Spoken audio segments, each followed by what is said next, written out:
वाली मोहब्बत। यह कहानी एक छोटे से शहर के दो दिलों की है, जो एक दूसरे से प्यार करते थे, लेकिन उन्हें यह प्यार कभी इजहार करने का मौका नहीं मिला। कहानी की शुरुआत होती है रिया नाम की एक लड़की से, जो अपने परिवार के साथ एक छोटे से गांव में रहती थी।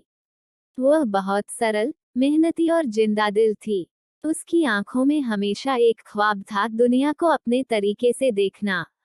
उसे हर चीज में सुंदरता नजर आती थी, चाहे वो गांव की पुरानी सड़क हो या पेड़ पौधे, हर चीज के भीतर एक कहानी थी। इसी गांव में एक लड़का था, आरव। आरव बहुत ही शांत स्वभाव का था। वह पढ़ाई में अव्वल था और हमेशा कुछ नया सीखने की कोशिश करता था। उसे अपनी किताबों में ही खुशी मिलती थी, लेकिन उसकी आंखों में एक गहरी उदासी थी। वो किसी से अपने दिल की बातें नहीं करता था, बस चुपचाप सब कुछ देखता रहता था। एक दिन रिया और आरव की मुलाकात एक गांव के मेले में होती है। रिया को पहली बार आरव को देखता है और उसकी आंखों में वह गहरी उदासी महसूस करता है। आरव का दिल रिया की मासूमियत और खुशमिजाजी पर फिदा हो जाता है।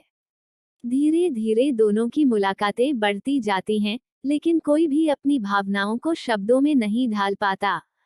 रिया को आरव की चुप और उसकी उदासी बहुत आकर्षित करती है, लेकिन उसे यह समझ नहीं आता कि वह क्या महसूस करती है।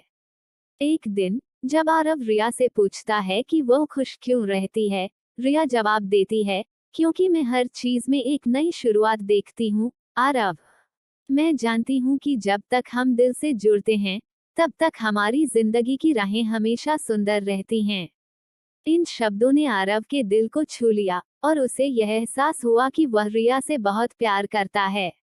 लेकिन वह डरता था, क्योंकि उसे लगता था कि शायद रिया उसके प्यार को न समझे। वो दिन आया जब रिया और आरव के बीच एक बड़ा मोड़ आया। आरव ने अपने दिल की बात रिया से कह डाली, रिया, तुम मेरी जिंदगी का वो हिस्सा हो जिसकी तलाश मुझे हमेशा से थी। तुमसे ज्यादा किसी और से मुझे प्यार नहीं हो सकता। रिया कुछ पल चुप रही, फिर उसने धीरे से कहा, आरव, मुझे भी तुमसे कुछ कहना था। मैंने भी तुम्हारे दिल में वही चीज महसूस की है, जो तुमने मेरे लिए महसूस की है। हम दोनों एक दूसरे के साथ हमेशा खुश रह सकते हैं। वो दिन उनके जीवन का सबसे खूबसूरत दिन बन गया। दोनों ने एक दूसरे को अपना दिल दे दिया और उन्हें यकीन था कि उनका प्यार कभी खत्म नहीं होगा। समाप्त। कभी न खत्म होने वाली मोहब्बत जारी। उस दिन के बाद रिया और आरव की जिंदगी पूरी तरह बदल गई। एक दूसरे के साथ बिताए हर पल ने उन्हें ये महसूस कराया कि उनका प्यार कितना गहरा और सच्चा था। वे एक दूसरे के साथ हर सुख दुख में खड़े रहते थे और एक दूसरे की छोटी छोटी खुशियों का जश्न मनाते थे। लेकिन जैसे जैसे वक्त बीतता गया, दोनों को यह एहसास होने लगा कि दुनिया में बहुत सी मुश्किलें होती हैं, जिन्हें एक साथ मिलकर पार करना पड़ता है। गांव में कुछ लोग इस रिश्ते को सही नहीं समझते थे, क्योंकि आरव का परिवार जरा अलग था और रिया का परिवार ज्यादा पारंपरिक था। लोग उन्हें ताना मारते, उनका मजाक उड़ाते और कहते, तुम दोनों का प्यार कभी सफल नहीं हो सकता। रिया और आरव ने इन बातों को दिल पर न लेते हुए एक दूसरे का साथ नहीं छोड़ा। वे जानते थे कि प्यार सच्चा होता है, और जो दिल से जुड़ा होता है, उसे कोई ताकत कभी अलग नहीं कर सकती। एक दिन आरव के परिवार को एक बड़ा संकट आ जाता है। उसके पिता की तबीयत अचानक खराब हो जाती है और उन्हें बड़े शहर में इलाज के लिए ले जाना पड़ता है। आरव के लिए यह वक्त बहुत कठिन था, क्योंकि उसे यह भी डर था कि कहीं वह अपनी जिंदगी के इस मुश्किल दौर में रिया को खो न दे।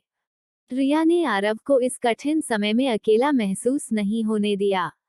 वह दिन रात आरव के साथ उसके परिवार के पास थी, उसकी मदद करती रही, उसे हर हाल में साहस देती रही। रिया के समर्थन से आरव के पिता का इलाज सफल हो गया और उनके परिवार की स्थिति बेहतर हो गई। इस दौरान आरव ने रिया को अपनी जिंदगी का सबसे अहम हिस्सा माना। एक दिन जब सब कुछ ठीक हो गया, आरव ने रिया से कहा, तुम मेरी ताकत हो, रिया। अगर तुम मेरे साथ नहीं होती, तो शायद मैं कभी भी यह सब पार नहीं कर पाता। रिया मुस्कुराई और बोली, हम दोनों का प्यार ही हमारी ताकत है। जब हम एक दूसरे के साथ होते हैं तो कोई भी मुश्किल बड़ी नहीं लगती। समय के साथ आरव और रिया ने एक दूसरे से अपनी सच्ची मोहब्बत का वादा किया। उनके रिश्ते ने यह साबित कर दिया कि सच्चा प्यार कोई भी मुश्किल पार कर सकता है और जो दिलों से जुड़ा होता है वो कभी नहीं टूटता। उनकी कहानी ने सबको यह सिखाया कि सच्चा प्यार समय और हालात से परे होता है। जब दो दिल एक दूसरे के साथ होते हैं तो हर मुश्किल आसान हो जाती है। समाप्त।